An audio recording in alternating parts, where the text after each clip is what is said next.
Bonjour à toutes et à tous, bienvenue dans le podcast La Soeur. Bonjour Big Rusty. Bonjour. Alors, on va remplacer Big Rusty parce qu'il n'est pas très centré.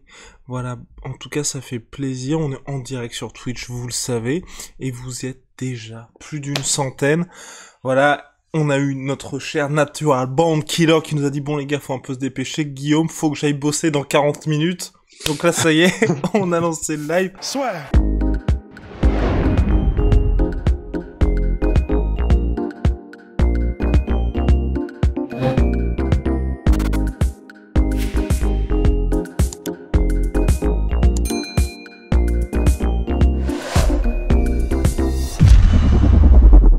Alors aujourd'hui, donc c'est Actu en sueur, pas mal de sujets, comme vous le savez.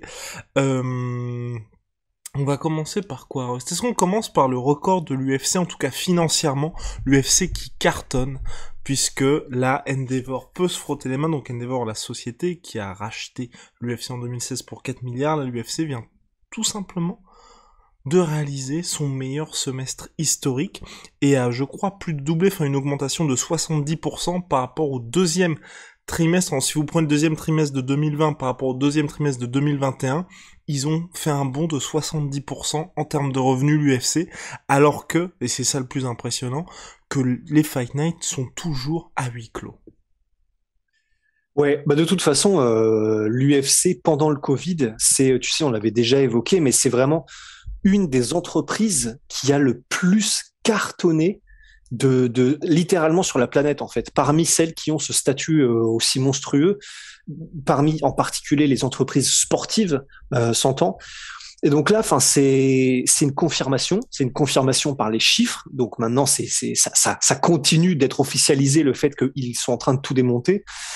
Et bah, d'un côté, tant mieux, parce que d'un côté, ils prennent les risques et ils ont fait ce qu'il faut et bon, bah, ça marche.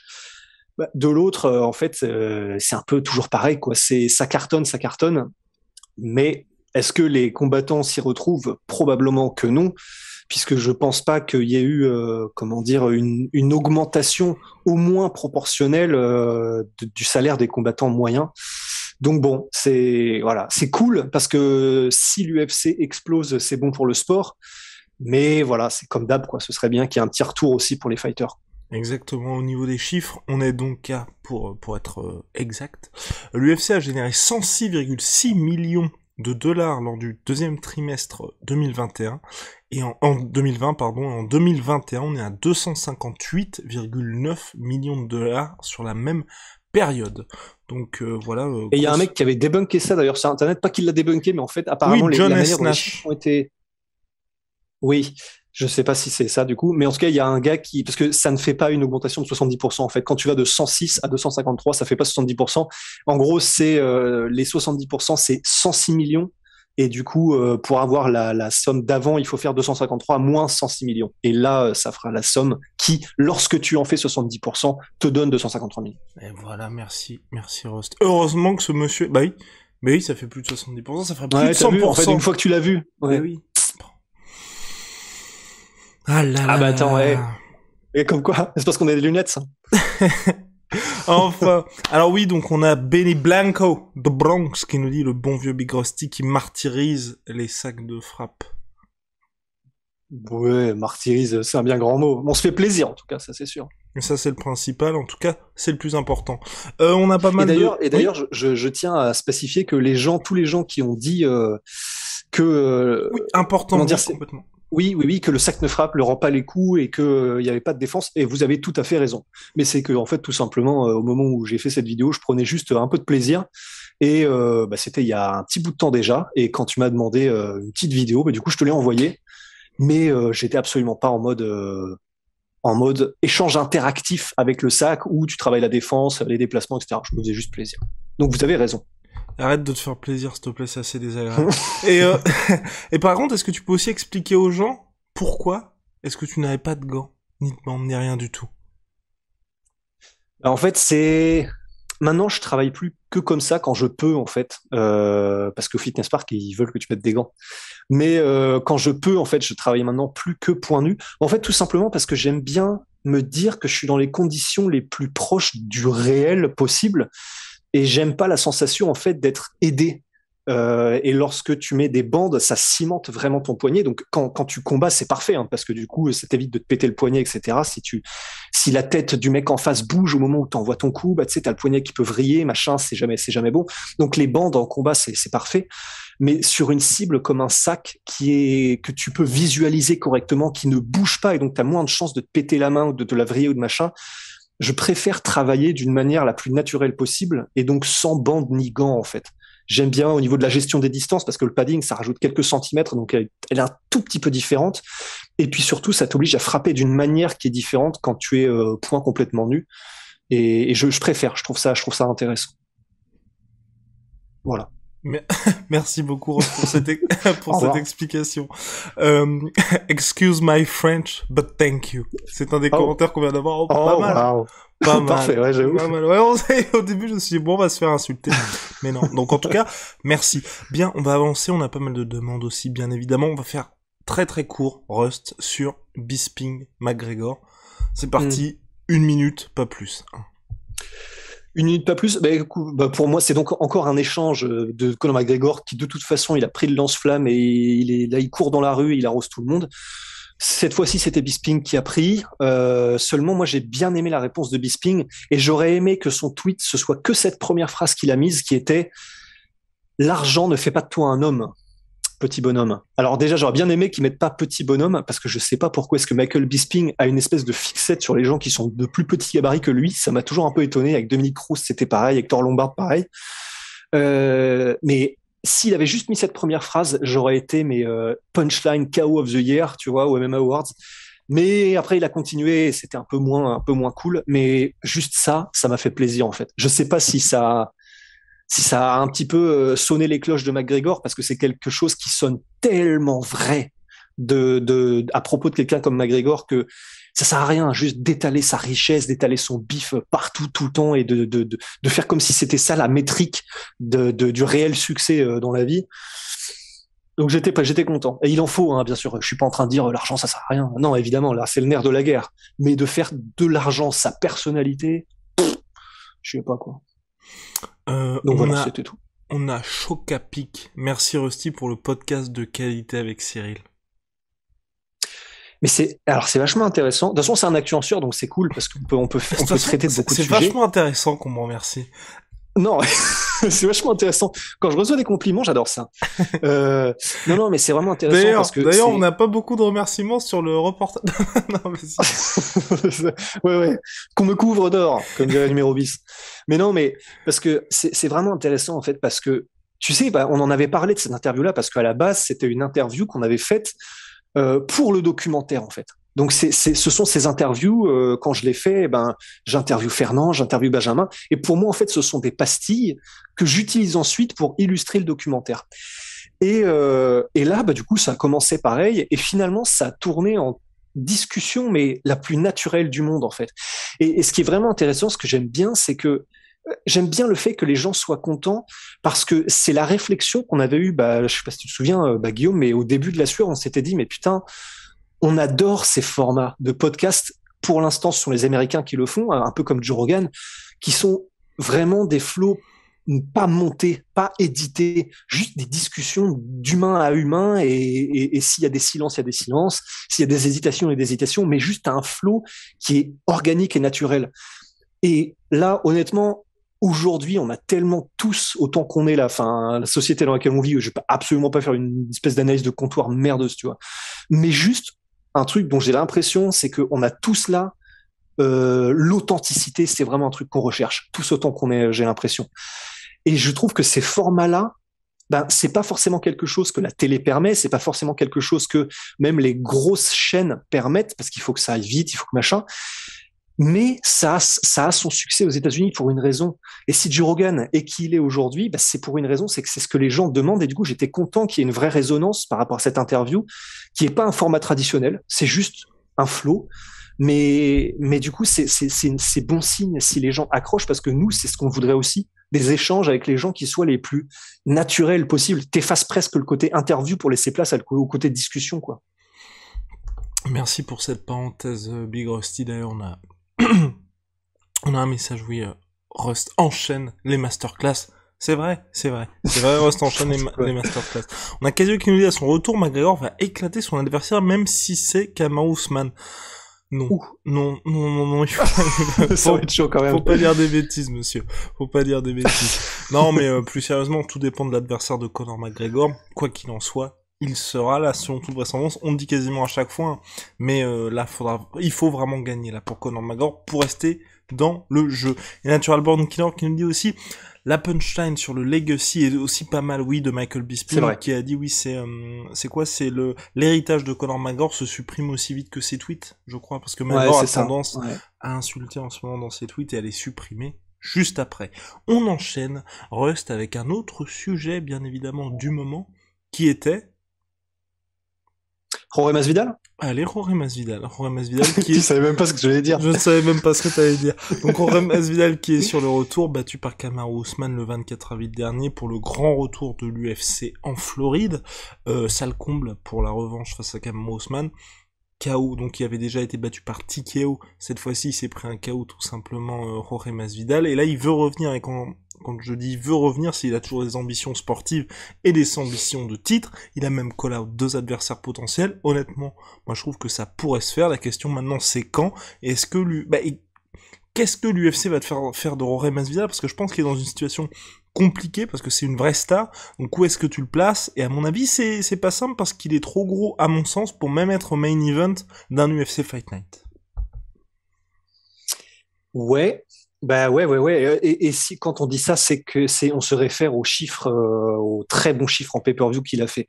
C'est-à-dire que celui qu'il a pris, on se souvient, qui était une surprise énorme, 1 300 000 pay-per-view sur la Fight Island contre Kamaru Usman en short notice. Mais même le deuxième combat, je crois qu'il a fait 800 000, un truc comme ça. Je crois, je vais regarder pour être exact. Et je sais que c'était des moins bons chiffres, mais des bons chiffres quand même, parce qu'on disait hier, on parlait de John Jones en disant que c'est une des plus grandes stars parce qu'il fait généralement 700 000 pay-per-view et que c'est fiable. Jorge Masvidal, on le compte pas encore dedans parce qu'on ne sait pas si c'est fiable. 700 000, qui est un très bon chiffre. Mais donc en fait, voilà, on en est là où on ne sait pas si c'était vraiment la chaleur du moment. J'essaie de pas faire une traduction foireuse de l'anglais, mais je viens de le faire. Mais du coup, ce sera intéressant de voir sur le prochain pay-per-view ce que fait Masvidal, et en particulier si c'est face à quelqu'un comme Gilbert Burns ou Leon Edwards, parce que là, ce serait vraiment cool et intéressant pour l'UFC de savoir qu'ils ont une star qui peut vraiment faire du gros pay-per-view sans être champion, et en la personne de Masvidal. J'aurais presque tendance à le mettre contre Leon Edwards, juste pour la logique du truc, en fait, parce que, il y a quelque chose qui peut vendre énormément, qui est leur histoire commune. Sportivement, ça a beaucoup de sens, je trouve, parce que Masvidal sort d'une défaite pour le titre. Leon Edwards, tout ce qu'il veut, c'est de la légitimité sportive. Non, pas sportive, disons médiatique, parce que sportive, il l'a, même si on ne parle que de Nate Diaz dans son combat de Nate Diaz, qui est terrible. Mais du coup, je trouve qu'au niveau des dynamiques, c'est parfait d'avoir Leon Edwards contre Jorge Masvidal maintenant. Je suis un peu moins attiré par Gilbert Burns Masvidal, alors que ça aurait peut-être même encore plus de sens sportivement, mais juste parce que, je sais pas, j'ai l'impression que c'est un combat qui se fera, parce que je ne vois pas Gilbert Burns devenir champion, et je ne vois pas non plus Masvidal en l'état, et du coup je pense qu'ils se rencontreront à un moment donné. Alors que Leon Edwards, Masvidal, en fait, j'ai l'impression que plus on attend, plus cette histoire qu'ils ont en commun, ça commence déjà à perdre un petit peu de vitesse, et ça en perdra encore plus si on attend. Donc pour moi, c'est le moment parfait pour Leon Edwards contre Masvidal. Là, vraiment, je serais vraiment content, perso. Je sais pas pour toi, mais... En fait, je partage ton avis. Moi, j'ai envie que ça se fasse, surtout pour Leon Edwards. Mais est-ce qu'une victoire de Leon Edwards aujourd'hui, face à Jorge Masvidal, lui garantit le titre? Moi, je pense, parce que... justement pour les deux métriques qu'on utilise tout le temps, qui sont la résonance médiatique, parce que quand tu bats Masvidal, tout le monde te connaît. C'est comme s'il avait battu Nate Diaz de façon spectaculaire en le mettant KO, en le soumettant ou en n'ayant pas ses 30 dernières secondes. Je pense qu'il aurait eu cette résonance-là.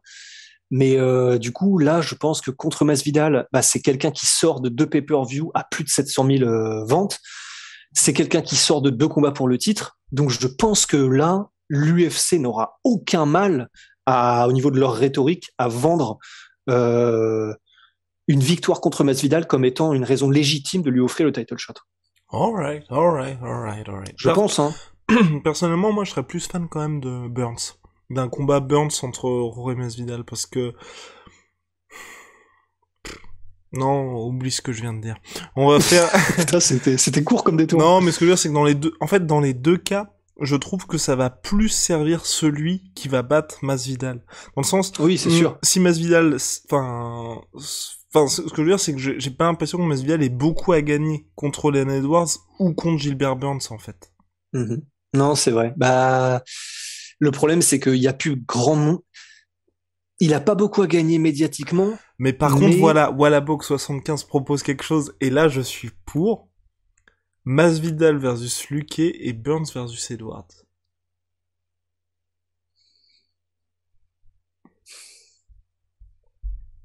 En plus, paradoxalement, enfin pas paradoxalement parce que j'ai rien dit avant, mais effectivement, je pense que Masvidal stylistiquement a beaucoup plus de chances de gagner contre Luque et du coup, ben là pour le coup, c'est vrai que ça le relance de ouf, Masvidal.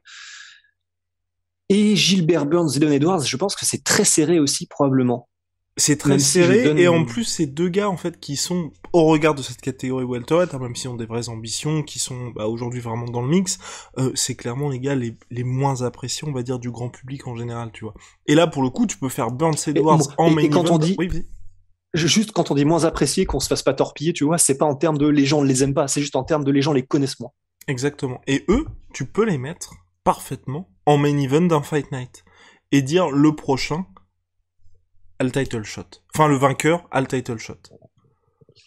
Et Masvidal versus Luque, pour moi, c'est bien aussi dans le sens où là, c'est peut-être pas très... Ouais, non, c'est pas très objectif, je pense, que je vais dire. Mais, tu vois, Luque, pour moi, c'est le mec le plus sous-estimé de cette catégorie. On en parle à chaque fois quand on regarde ses stats, c'est complètement fou. Le mec, je crois qu'il est à 4... J'allais dire 14-2, mais enfin, c'est assez dingue sur ses derniers combats. Là, il vient de battre Chiesa, il finit quasiment tout le monde. C'est hyper spectaculaire, mais pourtant, là aussi, c'est un des gars les moins appréciés de cette catégorie.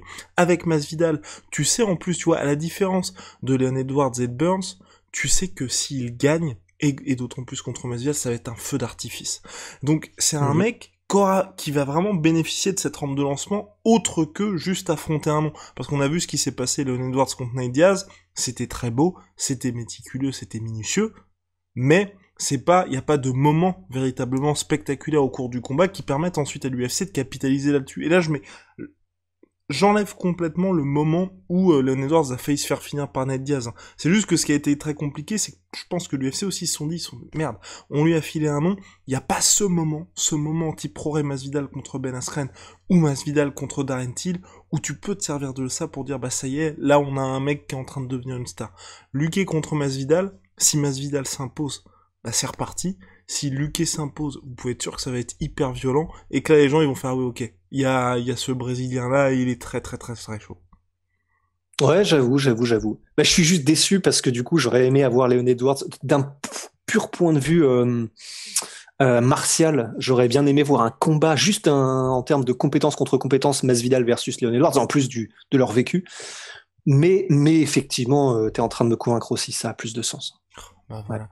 Mais en tout cas, non, il faut quand même qu'ils avancent un petit peu au sein de cette catégorie welterweight, parce que là, bon, on a Colby Covington contre Kamaru Usman le 6 novembre prochain. T-Mobile Arena. Non, normalement, c'est Madison Square Garden de New York. Mais c'est vrai que pour le reste, on est toujours dans la même situation. Quasiment personne ne s'affronte, là. Ouais.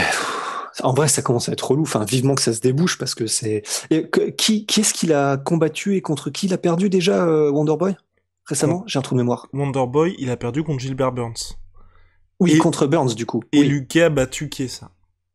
C'est ça, sur la même carte que Cyril d'ailleurs, il s'est chauffé à côté de nous. Exactement. Ouais. Et d'ailleurs, Luque qui s'est chauffé avec Burns d'ailleurs. Voilà. Et là, visiblement, on est dans une situation où, pour moi, ça se joue entre le prochain title shot après Covington, c'est Leon Edwards ou Luque. Parce que Luque, mine de rien, avec ce qu'il a fait contre Chiesa, et le fait qu'il n'ait jamais affronté Kamaru Usman. Ouais. C'est vrai. Non, tu peux le vendre. J'ai quand même tendance à croire que Luque contre Kamaru Usman, ce sera quand même à sens unique. Oui. Mais tu peux le vendre en tant que combat pour le titre spectaculaire, parce que ce le sera. Alors là, par contre, s'il y a bien une certitude, bon, c'est jamais exact, mais c'est que un combat entre Luque et Kamaru Usman, il y a des chances que ça se déroule debout, et deux, il y a des chances que ce soit un ouragan contre un rocher, quoi. Donc ça va être sympa si ça se fait. Donc, en tout cas, à suivre pour cette catégorie welter, mais moi j'espère vraiment là que ça va pouvoir avancer un petit peu, puis surtout, tu vois, que l'UFC va pouvoir reconstruire un petit peu un prochain contender, parce que personnellement, je sais pas ce que t'en penses, tu vois, je trouve que Burns, même s'il a aussi, donc il est sorti vainqueur de son duel face à Wonderboy, je vois pas vraiment de momentum qui est en train de se construire pour lui, là, vers un nouveau title shot. Non, moi non plus. Non, non. Ben, et faudrait qu'on se penche sur la question, mais c'est quelqu'un de très agréable. Il est cool. Il a sa chaîne YouTube. Il est pétillant et tout. Il est spectaculaire quand il combat. Enfin, oui, il l'est, mais c'est juste que son dernier combat, comme il le dit lui-même, il a simplement voulu assurer la victoire. Et c'est difficile de lui en vouloir quand tu sors d'un KO. C'est comme Fedor contre Jeff Monson, tu vois. Enfin, tu peux pas en vouloir à la personne de ne pas vouloir prendre des risques. Au sortir, Surtout face à Wonderboy aussi, j'ajoute, hein, où c'est très oui, en compliqué, mine de plus, rien, d'avoir une de approche faire le différente fifou. si tu veux gagner. Non, non, c'est clair. Donc c'est quelqu'un qui en veut, qui s'arrache, qui fait les choses bien, qui est agréable. Je sais pas, j'ai juste pas l'impression qu'il y ait ce X factor au niveau de la personnalité qui fait que ça résonne avec les fans. Et peut-être pas non plus cette espèce de X factor au niveau du style, parce qu'il est spectaculaire et il est efficace et il est bon partout. Mais j'ai pas l'impression qu'il y ait ce côté, tu vois, Wonderboy, c'est un espèce de un génie en striking, et que le mec il est toujours à deux doigts de te mettre un coup de pierre tourné de l'espace. Il y a pas ce côté Kamaru Usman avec son jab des enfers. Qu'est-ce qu'il va nous faire la prochaine fois? Il est ultra chaud, Gilbert Burns. Il est trop spectaculaire. C'est trop cool de le voir. Mais je sais pas. C'est peut-être ça. C'est peut-être le fait qu'il n'y a pas ce truc où tu te dis on va voir un truc genre unique. Je sais pas. Je sais pas. C'est peut-être ça. En tout cas, à suivre. Question de Nordang62, on en parle du PPV du mois d'octobre. Et bah c'est simple, il n'y a pas de PPV au mois d'octobre, donc c'est le 30 octobre prochain, UFC 267. Jan Blachowicz contre Glover Teixeira en main event. Co-main event, c'est la revanche entre Aljamain Sterling et Yann. Et je crois qu'il y a un autre combat pour le titre, ou peut-être que je suis en train de raconter n'importe quoi, mais en tout cas ce n'est pas un pay-per-view, puisque le pay-per-view sera le 8 novembre prochain, et donc Kamaru Usman contre Colby Covington number 2. Voilà. Et en plus, Jiri Prochaska sera remplaçant du combat pour le titre au cas où il se passe un truc. Ce qui est un peu dommage, parce que moi j'aurais bien aimé le voir combattre... Bah moi aussi. Mais bon. Voilà. L'UFC on l'a décidé autrement. Non mais tu vois, et le fameux combat, moi j'aurais bien aimé voir Prochaska contre Rakic. Oh oui. Oh là là là là. Mais après, le problème, c'est que Prochaska, il est presque un poil trop haut, là maintenant, plus que Rakic, je trouve. Entièrement d'accord. Qui sort d'une victoire face à Thiago Santos. Rust, on avance? On avance. On avance. Qu'est-ce qu'on a d'autre? Je sais qu'on voulait parler, si on veut en parler, de Diego Sanchez. Il y avait un autre sujet, ouais. Mais on peut déjà effectivement. C'est Rust qui voulait parler de Diego Sanchez, donc on a déjà parlé de Diego Sanchez, la tentation Bare-Knuckle Fighting Championship. Et là, c'est vrai. Et là maintenant, il a un petit peu parlé des raisons de et puis surtout de sa séparation avec son coach, mentor, ami, guide spirituel Joshua Fabia. Oui, et puis surtout, ce qui est bien, en fait, je voulais juste en parler pour dire. Bon, il y a le côté Bare-Knuckle, mais ça c'est une autre histoire. C'est quelque chose qui se passe en parallèle et qui n'a rien à voir, mais qui du coup par contre fait que j'ai pas cette sensation de bon, ok, cool, l'histoire, tout est bien qui finit bien. Parce que s'il va au Bare-Knuckle, ça va pas finir bien. Mais dans sa vie, ça fait plaisir de voir que la page Joshua Fabia, elle est totalement derrière, et que par contre au niveau de l'histoire avec un grand H, tu vois, enfin il s'en est sorti. Il a dit que oui, j'ai réalisé effectivement qu'il me manipulait pour essayer de soutirer de l'argent par rapport à l'UFC, etc. Donc en gros, il y a eu une réalisation de la part de Diego Sanchez qui juste humainement a fait tellement du bien, parce qu'il a réalisé tout ce que les gens lui disaient depuis le début en fait. Et il était en mode bah oui effectivement, c'est pas quelqu'un de bien. Il a essayé de m'entourlouper. Je m'en rends compte maintenant. Je m'en sors un peu machin. Et juste voilà, ça fait plaisir qu'il y ait qu'il voit la lumière, quoi, tout simplement, dans sa life. Donc voilà, juste la parenthèse Diego Sanchez. Et puis le dernier truc, mais Dernier après truc, tu me Rost. diras est-ce que... Pas vraiment dernier truc, parce qu'on a encore deux sujets. On va commencer par Oh, Luke Rockhold, oui. particulièrement vocal quant à l'UFC là ces derniers temps, et c'est assez impressionnant, parce que Ah ouais. franchement là le mec il est en train de faire un retour. Faut, bah, Ross va vous en parler mieux que moi bien évidemment. Donc là, Luke Rockhold qui revient lui aussi le 6 novembre prochain face à Sean Mhm. Strickland, donc dans un combat particulièrement quand même dangereux qui permettrait de le replacer dans le mix en cas de victoire, mais en cas de défaite, là vraiment et je pense qu'à mon avis les dirigeants de l'UFC ne iraient vraiment pour dire bon bah c'est Luke Rockhold a fait son temps, faudrait peut-être penser à la retraite. Et là il prépare très bien son retour Luke Rockhold dans les meilleures conditions possibles. Alors, en fait, il est en train, grosso modo, d'allumer l'UFC, mais d'une force.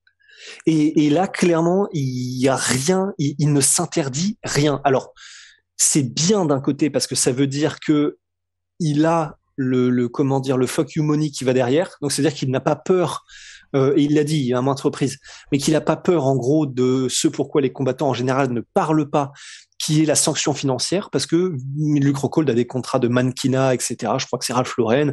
Il a ce qu'il faut à côté pour ne pas avoir peur si jamais il est lâché par l'UFC ou qu'il est boycotté ou qu'il peut pas combattre ou quoi que ce soit. Donc il s'en fout financièrement et ça lui donne une liberté de ton qui est juste hallucinante en fait. Et donc là, en gros, il était en mode alors déjà, il a rappelé que l'UFC dans les négociations, c'est des techniques de mafia.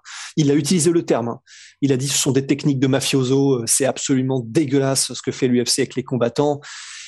Et en gros, bah, il a eu toute une diatribe où il était vraiment en mode, bah, voilà pourquoi l'UFC sont des raclures en fait. Et quand je dis ça, c'est parce que j'ai pas les termes exacts, mais c'est exactement au même niveau de, comment dire, de feu qu'il a lâché envers son employeur en MMA, quoi. Donc, c'est impressionnant parce qu'il dit des trucs qui forcément bah, sont vrais aussi. À propos des tactiques de négociation qui sont clairement très très très très dures de la part de l'UFC et entre guillemets il n'y a pas de sentiment, enfin c'est clair. Mais voilà, c'est un peu comme Ariel Helwani, c'est-à-dire que disons il y a ces personnages dans le monde du MMA qui clairement n'en ont plus rien à foutre et du coup se, ont la langue déliée par rapport à tous les sujets et c'est impressionnant quoi.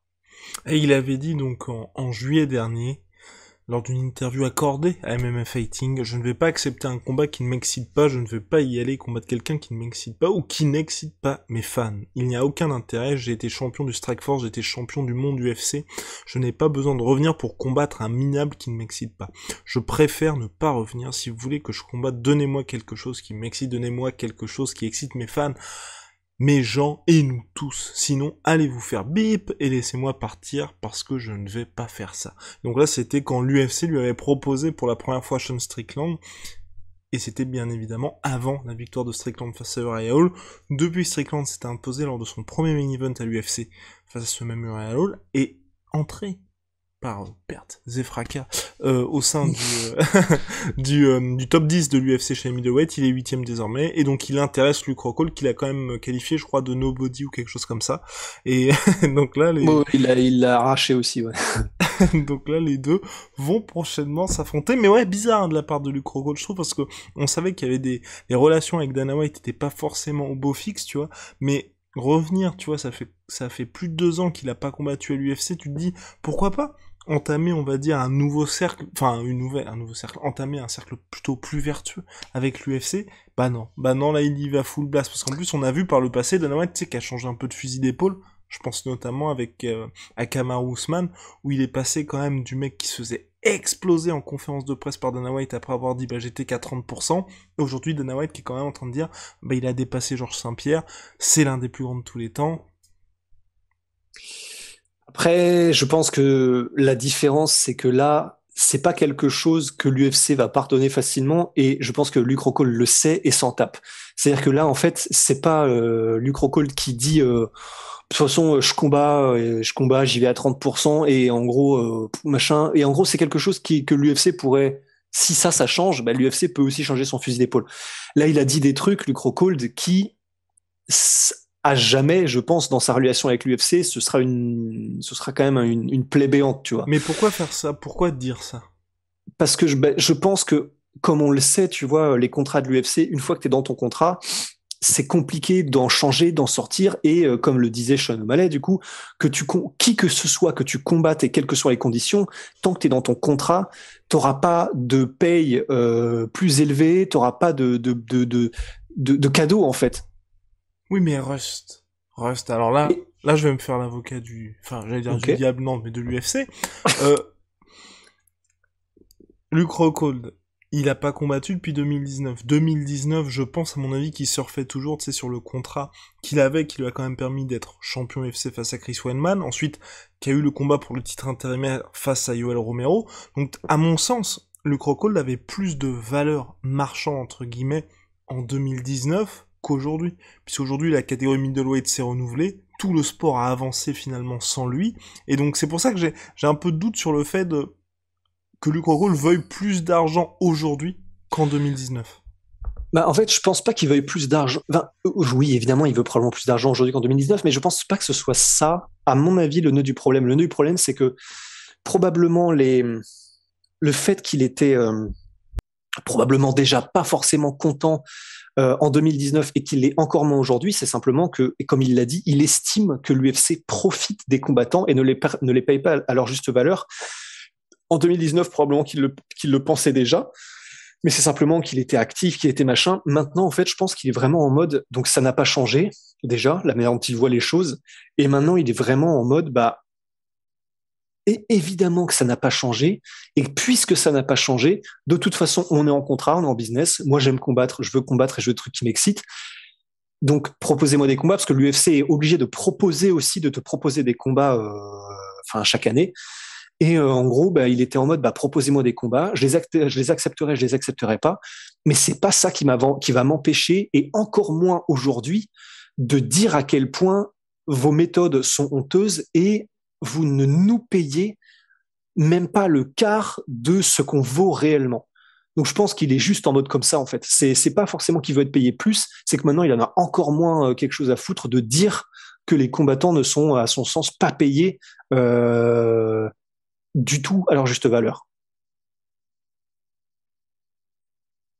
Je ne sais pas ce que vous pensez de ce que vient de dire Rust. En tout cas, moi, je suis en profond désaccord. On va avancer parce que là, ça commence à Bah attends, bah dis pas fatiguer. par Non, je rapport rigole, à. non, je plaisante, non, je pense que t'as raison. Je pense que t'as vraiment raison par rapport à Luke Rockhold et que là, en fait, il est aussi, et j'ajouterais peut-être par rapport à 2019, c'est que je pense qu'il voit aussi il en a parlé aussi notamment pour son retour en middleweight, c'est qu'aujourd'hui il dit qu'il est en bien meilleure santé qu'auparavant, il voit Daniel Cormier qui a pris sa retraite, il voit Ken Velasquez qui a pris sa retraite aussi, Khabib qui a pris sa retraite, tous ses anciens potes de Eke, Michael Bisping qui s'est entraîné aussi chez Roca, bah lui aussi a pris sa retraite.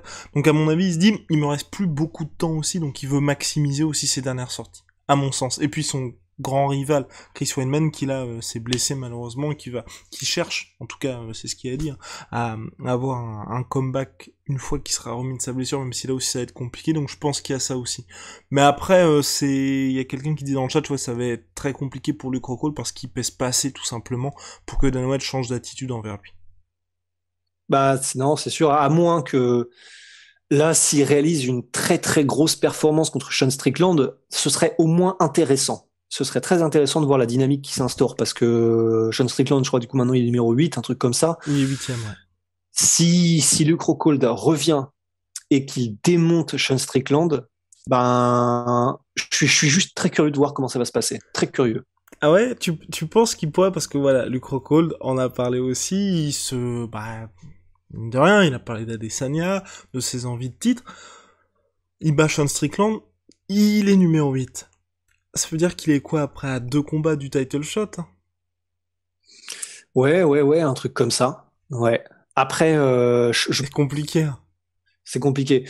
Je pense que Sean Strickland, c'est un style avec lequel il peut naviguer et je dirais presque, alors je sais pas comment est-ce qu'il va s'y retrouver parce que c'est pas quelqu'un qui initie beaucoup les takedowns, mais je sais pas, j'aimerais beaucoup voir au sol Luke Rockhold contre Sean Strickland parce que Rockhold c'est au sol, il est tellement enfin underrated ou en tout cas, Sous-côté. enfin, Ouais, sous-côté, quoi. C'est une partie de son jeu qu'on ne voit pas souvent, mais quand on le voit, que ce soit contre Tim Boetsch, je me souviens de la séquence du scramble qui avait amené la soumission contre Tim Boetsch.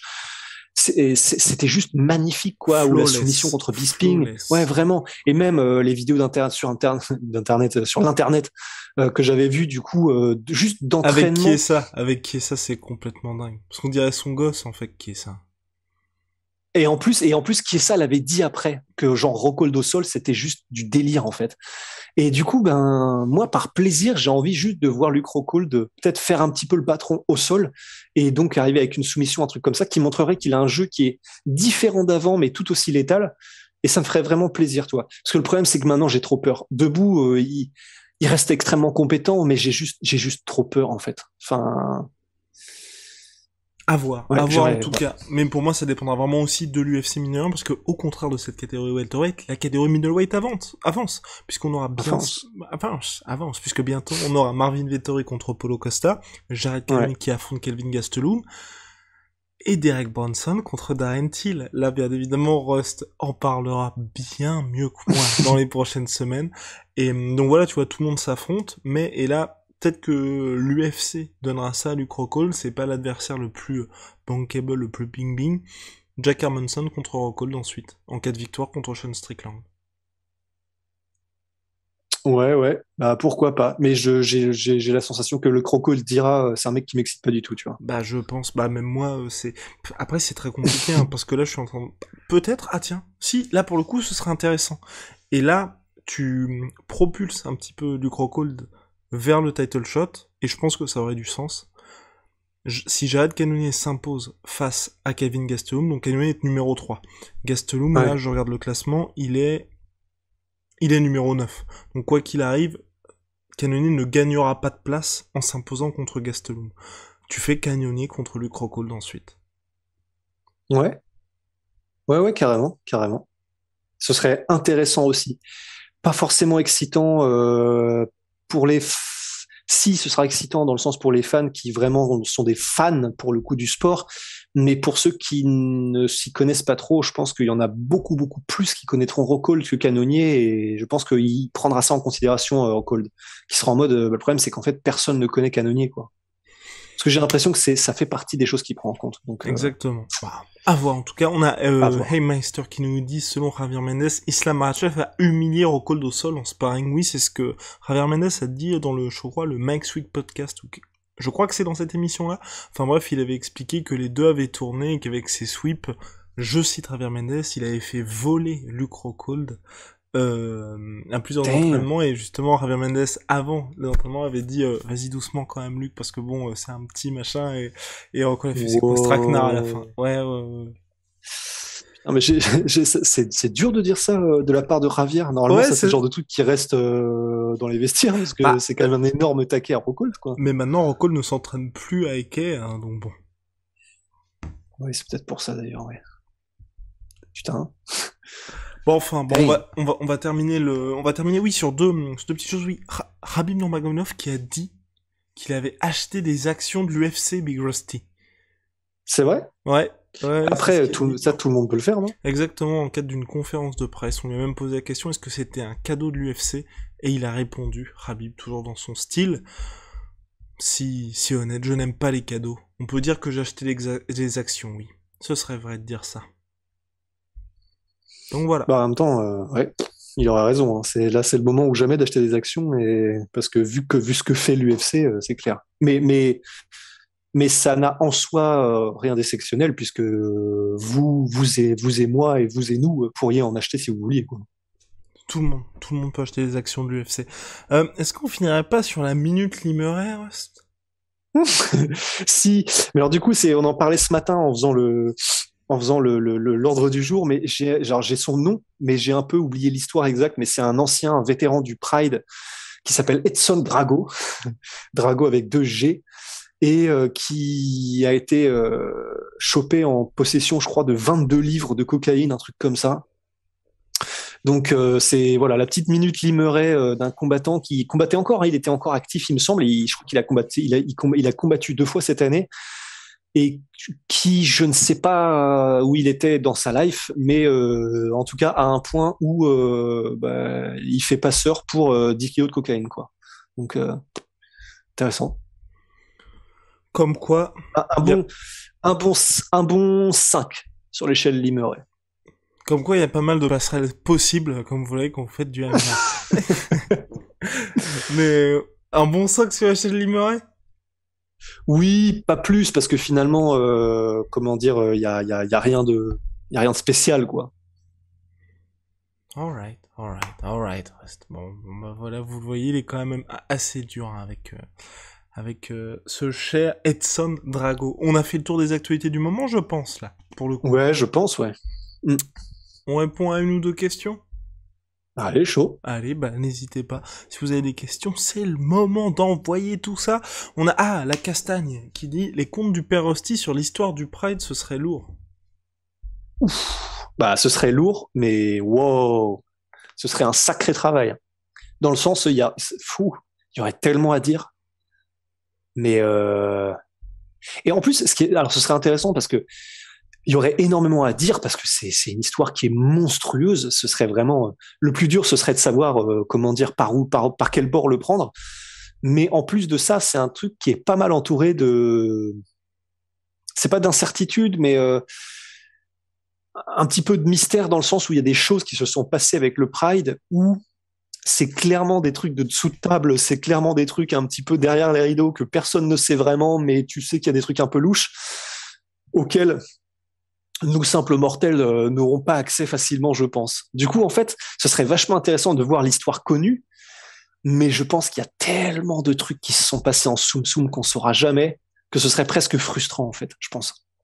La Castagne dit même en plusieurs épisodes. Certes, certes, bah là, il en faudrait au moins ça. Rust, ne prenez pas ombrage à ce que je vais dire. On a Jacques Forin qui nous dit Rust, apprends-nous ta technique du bigoudi, là. Ah putain, faut que j'arrête ça. C'est un toc, en fait.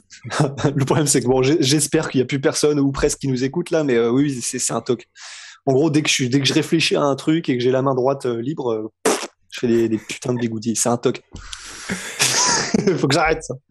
Terrible. Et le Tokyo Dome avec 60 000 personnes. Ah, les souvenirs du Pride qui reviennent. Bien. Alors, si Makhachev gagne contre RDA, c'est qui le prochain pour lui? Je pense qu'il est trop tôt pour ça. C'est trop tôt, pourquoi? Bah pour se projeter pour Islam Makhachev. Je pense qu'il y a Ah beaucoup de choses oui, qui ont le temps de bouger d'ici là. Et d'ailleurs, Islam Makhachev, ouais, grave. je suis un peu déçu d'ailleurs, qui affrontera donc UFC 267, là aussi le pay-per-view qui n'est pas un pay-per-view du 30 octobre prochain, qui affronte Mhm. RDA en 3 rounds seulement. Ouais, bah après, vu qu'on a dit qu'il y avait au moins 2 combats pour le titre, normal, hein. C'est vrai que T'aurais pas aimé le décevant, voir en 5? mais J'aurais aimé le voir en 5 quand même. moi aussi. Mais ce qui est bien, c'est que au moins, ça doit favoriser peut-être un petit peu plus Hardy, qui va pouvoir être beaucoup plus explosif sans avoir à se soucier de durer 5 rounds, possiblement. Après avoir... Voilà. Wallabox Oh. 75 très confiant là dans son statement. Après avoir détruit Marvin Vettori, pensez-vous que Paulo Costa va directement affronter Adesanya ou un autre adversaire avant? Je pense à notre adversaire. Je suis d'accord. Je pense que stylistiquement, Costa va. Il y a moyen que ce soit sale contre Vettori. Je pense qu'il y a moyen que ce soit très sale parce que Vettori, c'est une cible qui ne bouge quasiment pas. En plus, même si elle bougeait un peu la tête et qu'elle a un style qui est pas très orthodoxe, ben un des trucs que préfère Paulo Costa, c'est des middle kicks de porc de bûcheron scandinave. Et ça, que tu bouges la tête ou pas, ou que tu aies un mouvement un peu unorthodoxe, quand tu démontes les jambes ou le corps, c'est un peu plus une valeur sûre. Et j'ai du mal à voir Vettori réussir à dominer. C'est possible, hein, on peut se tromper, mais j'ai du mal à voir Vettori dominer en clinch ou en maintien de position Costa, qui est trop puissant. Donc ouais, je pense que ce sera un choc entre paquebots, mais que va remporter Costa. Et non, vu comme c'était à sens unique contre Adesanya, je pense qu'il aurait quand même besoin de bâtir encore un petit peu plus son projet. Je suis entièrement d'accord, ouais, non, je pense qu'il va lui falloir un combat en plus, et puis surtout, là, mine de rien, je sais pas si l'UFC va lui en tenir rigueur, mais il devait revenir à la base contre Cannonier, contre Whittaker, ensuite contre Hmm. Jared Cannonier. Ça ne s'est pas fait à chaque fois. Je pense que tu vois, l'UFC a aussi envie de se dire bon, faut, on t'a laissé plusieurs chances pour te permettre Ouais. justement de directement revenir dans le mix parce que pour le coup, en cas de victoire contre Whittaker, bah, Ouf. Ah bah là, directement il était propulsé à nouveau, à mon avis, je pense, sur la revanche parce qu'elle a fait aussi beaucoup d'argent. Ça aussi, c'est important. mhm, Parce que certes, il s'est fait complètement dominer sur le combat, mais il y a eu, je crois, c'est 700 000 ou 800 000 pay-per-view sur cet événement-là, qui a surpris mhm. beaucoup de monde, et je crois qu'aussi c'est le fameux stare-down d'avant-combat qui a été le plus vu de Ouais. l'histoire de l'UFC. Ouais, Donc c'est c'est, ouf, hein. ce Ouais. qui est dingue pour un combat comme, enfin, quand on pense à tout ce qui s'est passé Ouais, avant, bah c'est ouais. assez dingue, ouais.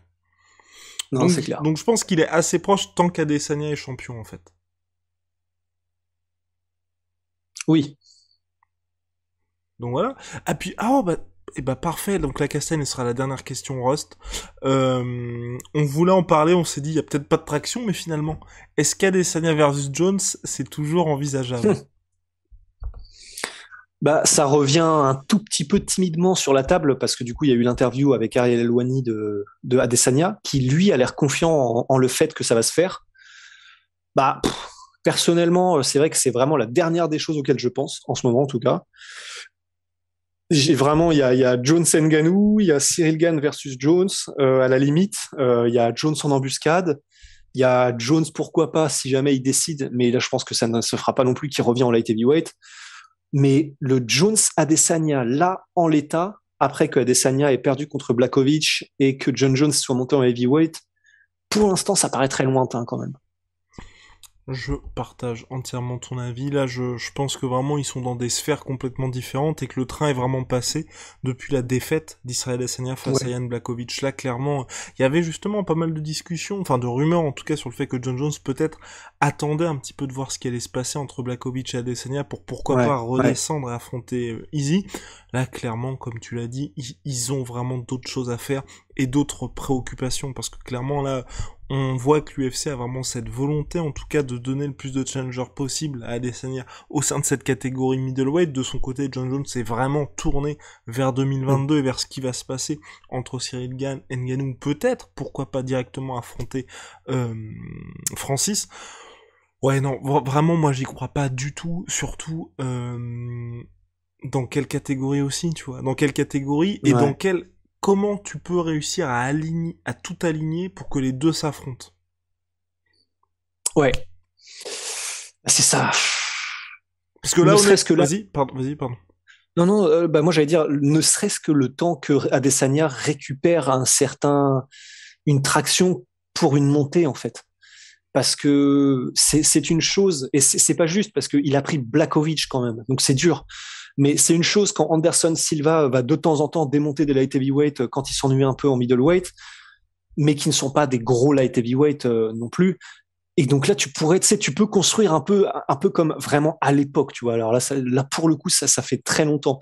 Mais tu sais, quand il venait de battre Alvarez, Conor McGregor, et qu'il était en mode, bah, les prochains, c'est les welterweight. T'es dans un biais de récence qui fait que tu dis, putain, bah ouais, ça se trouve, il peut, tu vois. Ça se trouve, il a ce knockout power, machin, ça se trouve, il peut. L'avenir nous dit que non. Mais tu ne reviens à la raison que lorsque c'est là, en fait. Et là, bah, le fait qu'il ait pris Blakovic et qu'il se soit fait dominer et que la puissance ait clairement eu quelque chose à voir là-dedans, en plus d'un Même très si bon game c'était plan de serré comme Blakovic. combat, hein, bien évidemment. Absolument, c'était serré, mais il y a eu un moment donné où bah, le fait que Blakovic soit un rocher et qu'il fasse quand même un bon 10 kilos de plus facile le jour du combat, bah, ça a quand même pesé. Et disons, un mec qui a l'habitude de manipuler quoi, des corps comme ça. Ben là, dans mon cerveau, peut-être le tien et peut-être le vôtre, mais là, l'option Adesanya qui peut manipuler des ours en light heavyweight et en heavyweight en MMA, c'est devenu très compliqué pour moi dans ma tête. Entièrement d'accord. Et puis bon, je pense que d'ici là, la catégorie aussi light heavyweight aura beaucoup bougé, et je pense que sur le papier en tout cas, Blachowicz était une bonne option pour Israël Adesanya en fait, tout simplement. Et que là, il y a quelqu'un dans le chat qui dit ouais, un Prochaska contre Adesanya. À la limite, c'est marrant parce que à la Je- J'ai limite, envie de le voir, mais j'ai très peur pour Adesanya en fait. moi aussi. Ce serait intéressant, mais en fait, c'est vrai que voilà, c'est exactement ça, c'est parfait parce que ça fait écho à tout ce qu'on vient de dire. Mais maintenant qu'on sait qu'il y a quand même la puissance qu'il y a à voir là-dedans, si jamais Prochaska décide de faire du clinch ou des trucs comme ça va être chaud. Parce qu'en striking pur, ce serait intéressant. Hein. Ce Mhm. serait vraiment intéressant, quelqu'un qui a un style aussi peu académique, aussi imprévisible que Prochaska et avec une surpuissance que seuls les mecs comme Prochaska qui vont dans la forêt faire des trucs chelous ont, ce serait très intéressant. Et en pur striking, si c'était du kickboxing, ce serait très intéressant. Dans du MMA, ça reste extrêmement intéressant, mais effectivement, j'aurais presque plus peur pour Adesanya que pour Prochaska, paradoxalement. Donc voilà, donc beaucoup de choses qui doivent se passer d'ici là. Je me dis peut-être voilà la seule chance que ça puisse se faire Adesanya contre John Jones, c'est si John Jones, tu vois, prend peut-être la ceinture des lourds et ensuite sort définitivement du sport. Et tu vois, 2-3 ans après, fait un retour à la heavyweight, mais John Jones, c'est qu'il a quand même 34 ans. Donc on s'éloigne quand même petit à petit de ça. Non, je pense vraiment que le train est Et passé. Adesanya, il est pas beaucoup plus jeune, hein, Ouais, je il a crois. que 2 ans de moins, il est né en 89, Israël Adesanya.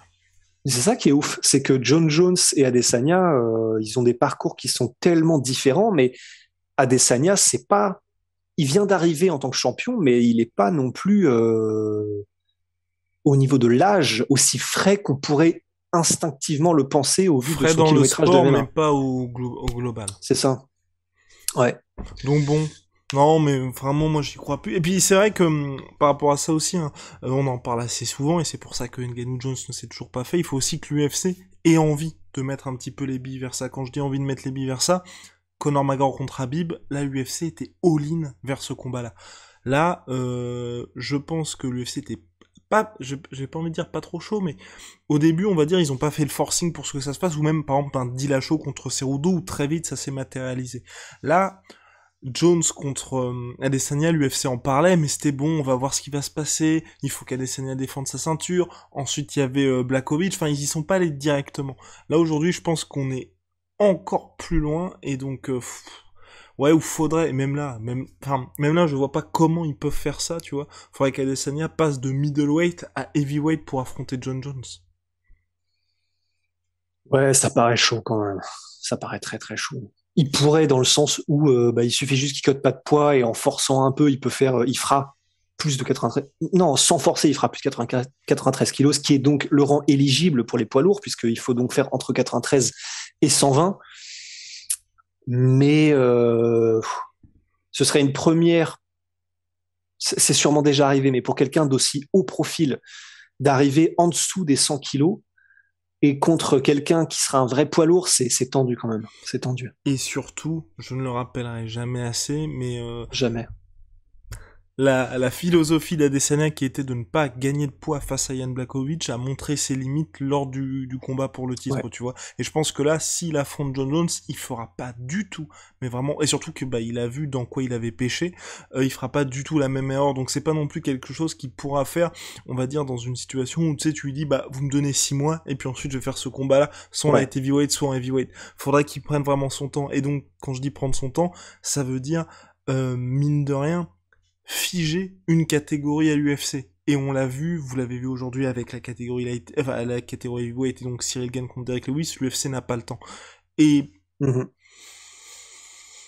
c'est ce qui fait aussi que on est encore plus loin d'un Adesanya John Jones. Donc voilà, donc selon toute vraisemblance, ça ne devrait pas arriver. Bah voilà, Natural Banker vient d'arriver au taf. Nous, Bah voilà. on va vous quitter, formidable. En tout cas, merci pour votre fidélité. Vous le savez, big shout out à my sweet pea, my sweet protein, moins 38% minimum.